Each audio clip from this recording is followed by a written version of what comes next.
हातकणंगले तालुक्यातील नवे पारगाव येथील एबीपी शिक्षण समूहाच्या वतीनं ए.बी. पाटील यांच्या अमृत महोत्सवानिमित्त विविध उपक्रमांचं आयोजन करण्यात आलं होतं। यामध्ये धामणी टास्क फोर्स यांच्यामार्फत इयत्ता 5वीच्या विद्यार्थ्यांसाठी नवोदय आणि इयत्ता 8वीच्या विद्यार्थ्यांसाठी NMMS सराव चाचणीचे आयोजन करण्यात आले होते। या परीक्षेसाठी राधानगरी, गगनबावडा, पन्हाळा, शाहूवाडी, करवीर आणि हातकणंगले तालुक्यातील जवळपास 700हून अधिक विद्यार्थी सहभागी झाले होते।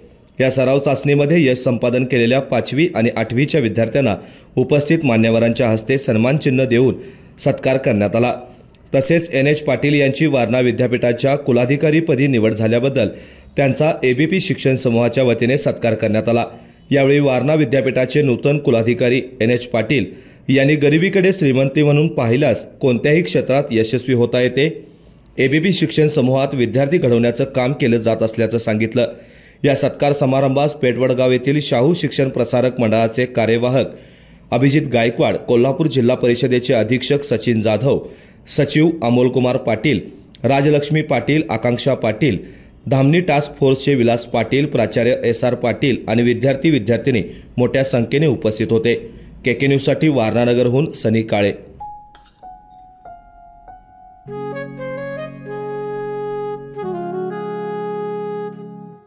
बाबा, आज येताना बासुंदी घेऊन या ना। अगं, कालच आपण आईचा वाढदिवस होता म्हणून आणली होती ना। ऐकलं, गोकुळची बासुंदी पुन्हा खावीशी वाटतेय। खरं सांगू, मलाही खावीशी वाटतेय।